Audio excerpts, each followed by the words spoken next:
पाठपढ़ारे अर्थ साझिछि बाधक। मालकानगिरी जिला खैरपुट block Bandaghati अंडीर Rahul grammar गोटे परिवार दुई भौणी पैसा अभाव पाठ पढ़ी न पारी कुली खटिबा पई आंध्र को जाइछंती।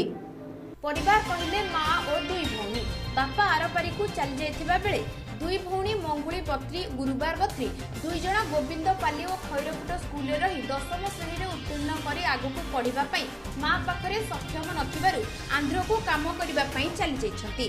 खैरपुट ठारू 25 किलोमीटर दूर अंडरा महाल ग्राम। अंडरा राहल गाँव में नाही इंदिरा आवास घर। सरकार को समस्त मौलिक सुविधारु ग्रामवासी वंचित। गाँ रास्ता रे बुलुछंती पल पल घुसुरी। गाँव में पाठ पढ़िबार सुविधा ना अछि रास्ता ना अछि पानीर सुविधा। माँ कष्ट करी रोजगार करी परिवार पोषण करती। पाठ पढ़िबार सक्षम नथिबारु आंध्रा को चली जाइतिबार खबर सुनिबा परे आम ओडिशा विजन टीवी टीम पहुंचीथिले सेही गाँव रे। तांको बुढ़ी माँ आम कैमरा आगे कोन कहउछंती सुनंतु। ना कोन बुदाई बाकरे काय स्वामी अछंती नाइ मोर गला सर केते वर्ष ल मरगी ए 20 वर्ष होला।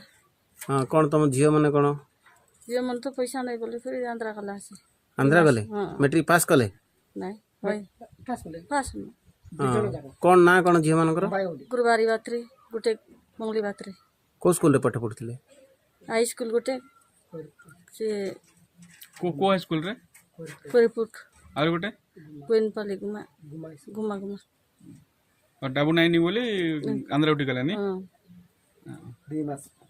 2 मास पर आसले जॉइन करबे कॉलेज रे। मालकानगिरी सत्य नारायण दास को रिपोर्ट।